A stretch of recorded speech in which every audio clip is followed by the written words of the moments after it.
In addition to marking the start of the holiday season, this week also brings a devastating reminder of the economic disaster facing many families. On Monday, action to extend unemployment benefits to millions of people was blocked here in the Senate by my Republican colleagues. And so yesterday, those benefits expired. The Republican colleagues are telling us that we cannot consider any legislation until we take up the tax breaks for millionaires. On December 1st, more than 800,000 Americans were left without benefits, and up to 2 million more will soon follow by the end of the year, including 48,000 Marylanders. It seems as if there are some in this body who may not recognize the peril facing families whose benefits are being cut off. Well, I do. Every day I hear from Marylanders who are asking Congress for help. They want to work but can't find employment. Many have been looking for a long time, for over a year, sending hundreds of resumes, pounding the pavements, attending job fairs, and numerous interviews, all to no avail. They want us to take steps necessary to help the economy create jobs, and they need some assistance in the meantime to help them stay afloat. For those who say the jobs are there, but people just aren't looking for it.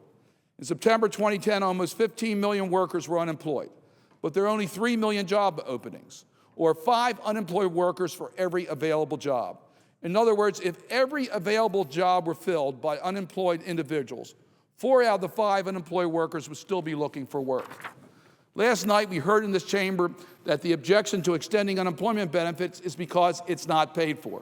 Well, Mr. President, it's our right to extend tax breaks for millionaires and not pay for it because that somehow is an emergency situation.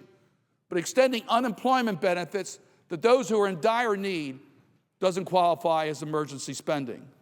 Historically, unemployed compensation extensions have been treated as emergency spending by Congresses and administrations going back to the Reagan administration.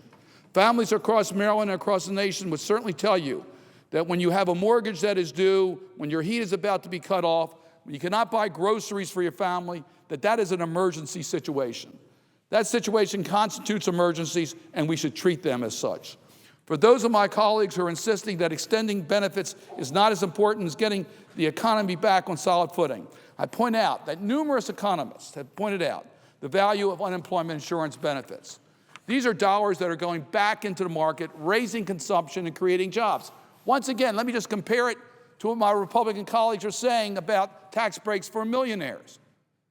Where is that going to benefit the economy? That money isn't going to go right back. We know unemployment benefits do go right back into the economy. The nonpartisan Congressional Budget Office has estimated that for every dollar we spend in unemployment compensation, we generate more than $1.90 back into the economy. In other words, it's a stimulus. The nonpartisan Congressional Budget Office has analyzed 11 different measures through their effectiveness in growing the economy, and it rates extending unemployment benefits as the single most effective tool.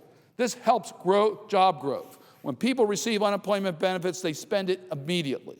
That helps our retail establishments, our grocery stores, including many small businesses, and overall economy. It's the definition of stimulus spending, and it is immediate.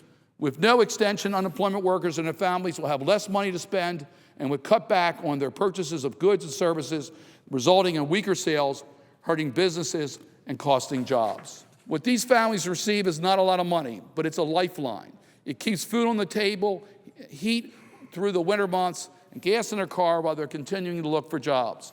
The extension only gives those who are eligible for unemployment benefits the same number of maximum weeks that we provided others during these economic times. It does not lengthen the total number of eligible weeks of benefits.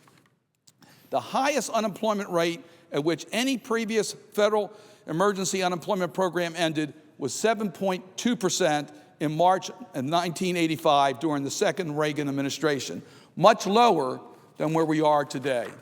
So where do we stand? We have passed several short-term extensions, and we need to act again. So here we are today as 800,000 Americans across the nation have no benefits whatsoever. Yet my Republican colleagues object. They object to a short-term extension. They object to any extension. They say, first, let's bring up the tax bill that provides breaks for millionaires, and we can't bring up the middle-income tax relief until we take care of the millionaires. Nearly every member of the Senate has risen on this floor to talk about the need for job creation. I believe all of us are sincere about that. Each of us is committed to acting on legislation that will create more job opportunities for Americans. We have passed the Recovery Act and a Small Business Job Act, and we'll soon consider tax extenders that will further help businesses invest more in jobs. Now, rather than abruptly cutting off those who are still in difficult times because of our economy, we should pass at least a one-year extension of the unemployment compensation benefits. So on behalf of the million of American families who will be affected by what we do or fail to do this week, I call upon my colleagues at the start of the holiday season to recognize the needs of families struggling to make ends meet and agree to an extension of this essential program.